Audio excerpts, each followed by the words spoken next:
The Different Dragon. Noah was a not-so-little boy who was getting ready for bed. He had brushed his teeth. Then he built and toppled some block towers with his younger sister Claire.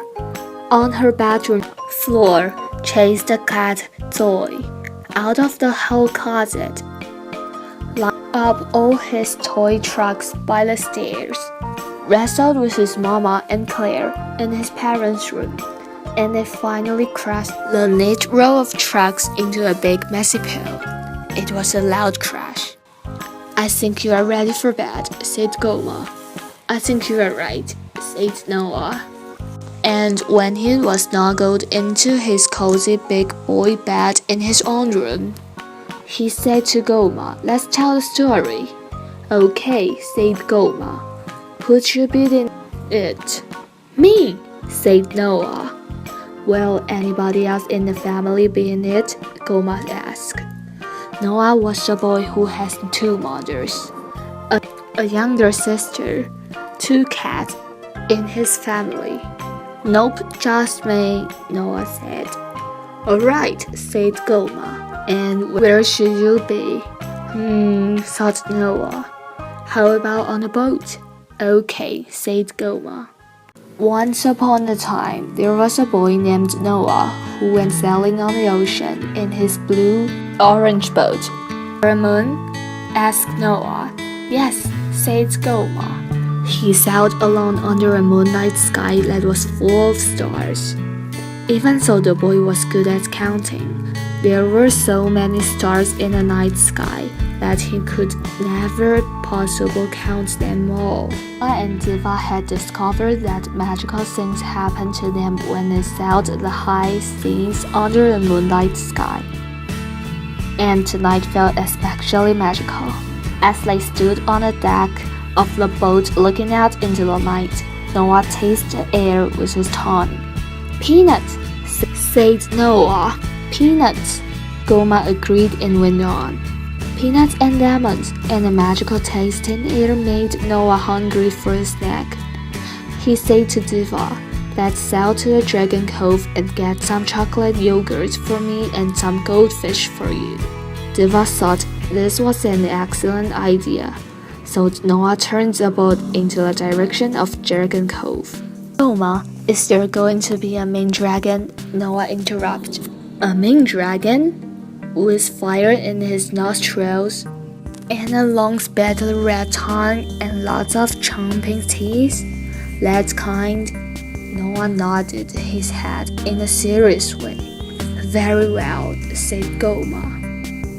Noah slipped the boat into the main dock in Dragon Cove. He felt a strangely warm gust of air brush the back of his neck. Diva mewed and then quickly skidded down below deck. Noah knew just what he would see when he turned around. And off Dragon Country was lumbering down the hill, fire darting from each nostril, and hot breeze pouring from his teeth-filled mouth. Noah stood on the deck in his boat and decided it was time to put on protective gear. "A shield and goggles," Noah said. "Right you are," said Goma. Noah went below deck. First, he reassured Diva, who was hiding behind a pile of life jackets, that all would be safe again soon. Then he donned his protective gear. When he went back up on the deck, Noah saw that the dragon was beginning to cry, said Noah, quite certainly. "Cry?" asked Goma. "Yes, because he's very upset." "Why is he upset?" "You tell," said Noah. Goma thought for a minute and then continued. The dragon cried and cried. His sobs were so loud that they shook the trees and the ground and the hills and the very deck of Noah's sailboat. "What's the matter?" said Noah. "I just can't do it," the dragon wailed. His big nostrils were no longer darting fire. Instead, he had a runny nose, and truthfully, he could have used a very big handkerchief at the moment. It's no use. What's no use? Noah asked, moving up to the bow of the boat so he could get closer to the dragon, who was now standing on the dock. I just can't be fierce anymore, the dragon said. I just can't. Why not? Noah asked.